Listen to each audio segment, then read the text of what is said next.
नमस्कार दोस्तों।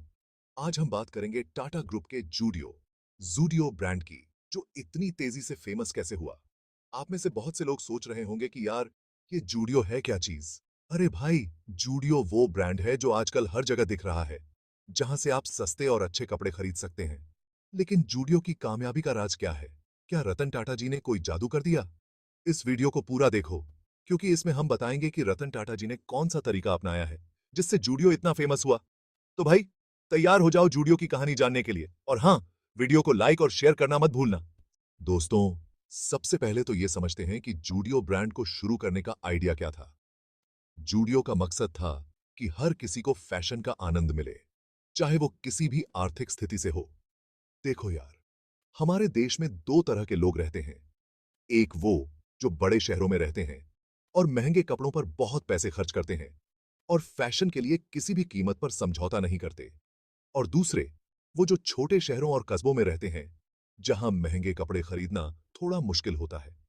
इन लोगों के पास फैशन के लिए उतने पैसे नहीं होते, लेकिन उनकी चाहत भी कम नहीं होती। जूडियो ने 2016 में बेंगलुरु से इसी सोच के साथ शुरुआत की कि वे अच्छे और नए फैशन के कपड़े सस्ते दामों पर बेचेंगे। उनका उद्देश्य था कि हर कोई, चाहे वो किसी भी शहर का हो, फैशन का आनंद ले सके। मतलब, वो कपड़े जो नए जमाने के हों, स्टाइलिश हों, लेकिन कीमत में इतने कम हों कि हर कोई खरीद सके। जूडियो ने इस बात का खास ध्यान रखा कि उनके कपड़े हर किसी की पहुंच में हों। अब सवाल यह है कि जूडियो ये कैसे कर पाया। ये कोई आसान काम नहीं था। इसके पीछे बहुत सारी प्लानिंग और मेहनत थी। देखो यार, जूडियो ने कुछ खास तरीके अपनाए जिससे वो इतना फेमस हो पाया। उन्होंने अपने बिजनेस मॉडल को बहुत ही सोच समझकर तैयार किया। सबसे पहले तो उन्होंने ये समझा कि कौन से लोग उनके कपड़े खरीदेंगे। उन्होंने अपने टारगेट ऑडियंस को बहुत ही बारीकी से पहचाना। उन्होंने देखा कि आज कल के लड़के लड़कियों को नए नए कपड़े पहनना बहुत पसंद है, लेकिन उनके पास उतने पैसे नहीं होते कि वो महंगे ब्रांड खरीद सकें। इस बात को ध्यान में रखते हुए उन्होंने अपने प्रोडक्ट्स को डिजाइन किया। जूडियो ने इसी बात का फायदा उठाया और ऐसे कपड़े बनाना शुरू किए जो देखने में तो महंगे लगते थे, लेकिन कीमत में बहुत कम थे। इस तरह उन्होंने अपने ग्राहकों को वो दिया जो वो चाहते थे। इसके अलावा जूडियो ने अपनी दुकानें भी ऐसी जगहों पर खोली जहां बहुत लोग आते जाते हैं, ताकि उनकी पहुंच ज्यादा से ज्यादा लोगों तक हो सके, जैसे कि बाजार, मॉल्स और घरों के आसपास। इससे लोगों को आसानी से जूडियो की दुकानें दिखने लगीं और वो बिना किसी झिझक के अंदर चले जाते थे। इससे उनकी दुकानों में ग्राहकों की संख्या में भी इजाफा हुआ। लोग जूडियो की दुकानों में आकर खुश होते थे और बार बार आना पसंद करते थे। और तो और, जूडियो ने यह भी ध्यान रखा कि उनके ग्राहकों को उनकी दुकानों पर अच्छा लगे। उन्होंने अपने स्टोर का माहौल बहुत ही आकर्षक और आरामदायक बनाया। उनकी दुकानों का माहौल बहुत ही अच्छा और दोस्ताना होता है, जहां ग्राहक बिना किसी दबाव के आराम से शॉपिंग कर सकते हैं। इस तरह जूडियो ने अपने ग्राहकों के दिल में एक खास जगह बना ली। अब बात करते हैं जूडियो की दूसरी कामयाबी के राज की, और वो है सस्ता और टिकाऊ। जूडियो ने कपड़े बनाने का खर्चा बहुत कम किया। कैसे?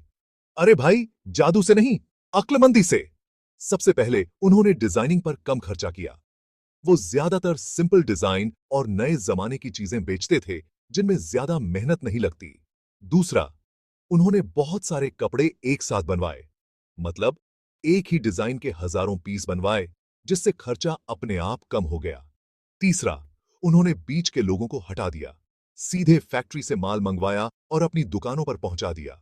इससे भी कीमत कम रखने में मदद मिली। और सबसे जरूरी बात, जूडियो ने क्वालिटी से समझौता नहीं किया। हां, उनके कपड़े सस्ते जरूर हैं, लेकिन चलते भी बहुत हैं। मतलब, आप जूडियो से कपड़े खरीदो तो आपको पैसे का पूरा फायदा मिलेगा। यही वजह है कि लोग जूडियो को इतना पसंद करते हैं, क्योंकि यहां उन्हें स्टाइल भी मिलता है और बचत भी। और भाई, आज के जमाने में कौन चाहता है कि उसका सारा पैसा खर्च हो जाए। फोको मॉडल। अब आते हैं जूडियो के तीसरे तरीके पर, जिसे कहते हैं फोको मॉडल। अरे भाई, घबराओ मत, यह कोई मुश्किल चीज नहीं है। यह मॉडल समझने में आसान है और बहुत ही प्रभावी है। देखो, जूडियो ने फ्रेंचाइजी मॉडल अपनाया।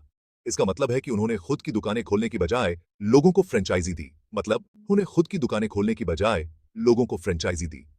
इससे उन्हें खुद की दुकानें खोलने की जरूरत नहीं पड़ी। अब ये फ्रेंचाइजी क्या होती है? ये एक ऐसा तरीका है जिसमें आप किसी बड़ी कंपनी का नाम और ब्रांड इस्तेमाल कर सकते हो।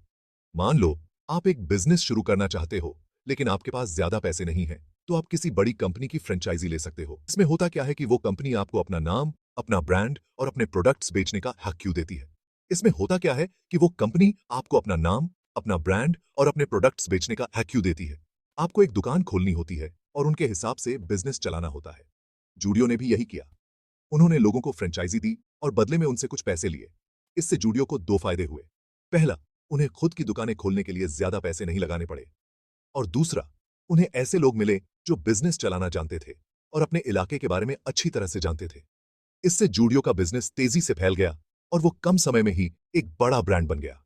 इस मॉडल ने उन्हें बहुत सफलता दिलाई। चौथी बात, जूडियो ने दुकान के लिए अच्छी जगह पर ध्यान नहीं दिया। अब आप सोच रहे होंगे कि यार, ये कैसी बात हुई? देखो भाई, बड़े बड़े ब्रांड तो अच्छी जगह पर ही दुकान खोलते हैं ताकि लोगों को दिखाई दे, लेकिन जूडियो ने अलग रास्ता अपनाया। उन्होंने देखा कि अच्छी जगह पर किराया बहुत ज्यादा होता है, जो उनके प्रोडक्ट्स की कीमत बढ़ा देगा। इसलिए उन्होंने ऐसे इलाकों में दुकानें खोली जहां किराया कम होता था, लेकिन लोग आते जाते रहते थे, जैसे कि घरों के आसपास, मार्केट कॉम्प्लेक्स और छोटी गलियां। इससे उन्हें दो फायदे हुए। पहला, उनका किराया कम रहा, जिससे वो अपने प्रोडक्ट्स की कीमत कम रख सके, और दूसरा, वो उन लोगों तक पहुंच सके जो अच्छी जगहों पर शॉपिंग करने नहीं जाते थे। मतलब, जूडियो ने औकलमंदी से काम लिया और अच्छी जगह के चक्कर में फंसने की बजाय सस्ती जगहों पर दुकानें खोलकर अपना खर्चा कम रखा। भाग 5, मार्केटिंग में बचत। अब आखिरी और सबसे जरूरी बात, मार्केटिंग। मार्केटिंग किसी भी बिजनेस का दिल होती है और इसे सही तरीके से करना बहुत महत्वपूर्ण है। देखो यार, आजकल मार्केटिंग पर बहुत खर्चा होता है। हर कोई अपने प्रोडक्ट्स को प्रमोट करने के लिए भारी रकम खर्च करता है। बड़े बड़े ब्रांड तो टीवी पर विज्ञापन देते हैं जो बहुत महंगे होते हैं। फेमस लोगों को अपने प्रोडक्ट्स दिखाते हैं ताकि उनके फॉलोअर्स भी उन प्रोडक्ट्स को खरीदें, और सोशल मीडिया पर भी जमकर पैसे खर्च करते हैं। हर प्लेटफॉर्म पर विज्ञापन देना सस्ता नहीं होता, लेकिन जूडियो ने इस मामले में भी अलग रास्ता अपनाया। उन्होंने पारंपरिक तरीकों से हटकर कुछ नया सोचा। उन्होंने टीवी विज्ञापन या फेमस लोगों पर ज्यादा खर्च नहीं किया। इसके बजाय उन्होंने कुछ और सोचा। इसके बजाय उन्होंने ग्राहकों को अच्छा एक्सपीरियंस दिया, एक ऐसा अनुभव जो लोग भूल नहीं सकते, और लोगों ने एक दूसरे को बताकर उनके बारे में फैलाया। Word on off mouth marketing का जादू चल गया। मतलब, उन्होंने अपने प्रोडक्ट्स की क्वालिटी और कीमत पर ध्यान दिया, जिससे लोग खुद ब खुद उनके बारे में बात करने लगे। और जब लोग किसी चीज के बारे में अच्छा सुनते हैं, तो वो उसे जरूर ट्राई करते हैं। लोगों ने उनके प्रोडक्ट्स को पसंद किया और अपने दोस्तों और रिश्तेदारों को भी इसके बारे में बताया। इस तरह, बिना ज्यादा खर्च किए, जूडियो का नाम हर जगह फैल गया। मतलब, जूडियो ने यह दिखा दिया कि मार्केटिंग के लिए जरूरी नहीं है कि आप करोड़ों रुपए खर्च करें। अगर आपके प्रोडक्ट्स अच्छे हैं और आप अपने ग्राहकों को खुश रखते हैं, तो वो खुद ब खुद आपके ब्रांड के बारे में बताएंगे, और यही सच्ची मार्केटिंग है। आखिर में, जूडियो की कामयाबी का राज तो दोस्तों, ये थी जूडियो की कामयाबी की कहानी। उम्मीद है कि आपको यह वीडियो पसंद आया होगा और आपने इससे कुछ नया सीखा होगा। अब आपकी बारी है कि आप इस वीडियो से क्या सीखा और आप किस तरीके को अपने बिजनेस में इस्तेमाल कर सकते हैं, कमेंट सेक्शन में लिखकर जरूर बताना। और हां, अगर आपको यह वीडियो पसंद आया हो, तो लाइक और सब्सक्राइब करना न भूलें।